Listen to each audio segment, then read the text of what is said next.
आज से 10 साल कबल 19 सितंबर 2008 की सुबह जामिया नगर के बटला हाउस इलाके में एक इनकाउंटर हुआ, जिसमें दिल्ली पुलिस ने दो मुबैना दहशतगर्दों आतिफ अमीन और मोहम्मद साजिद को मार गिराने का दावा किया। उसी इनकाउंटर में एक पुलिस एहलकार की भी मौत हो गई थी।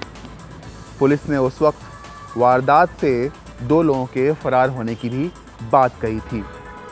जामिया नगर के बटला हाउस इनकाउंटर के बाद दिल्ली पुलिस ने दिल्ली और आजमगढ़ से तकरीबन 1 दर्जन मुस्लिम नौजवानों को गिरफ्तार किया और ये दावा किया कि वो तमाम लोग इंडियन मुजाहिदीन नामी तंजीम से वाबस्ता हैं।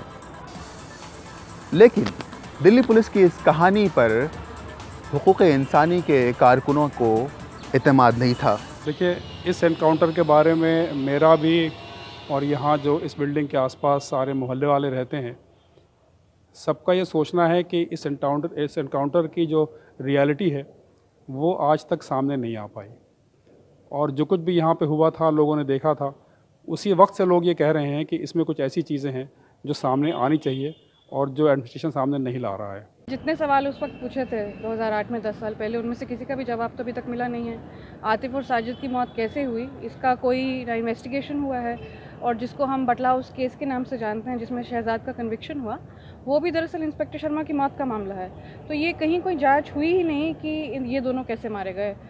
पहले दिन से ही पुलिस के तरीक़ेकार और दावों के मुताल्लिक़ सवालात कायम किए जाने लगे और पूरे मामले की जांच सुप्रीम कोर्ट के सिटिंग जज से कराने का मुतालबा किया गया, लेकिन ये मुतालबा गुज़श्ता 10 साल के बाद ही पूरा नहीं हो पाया।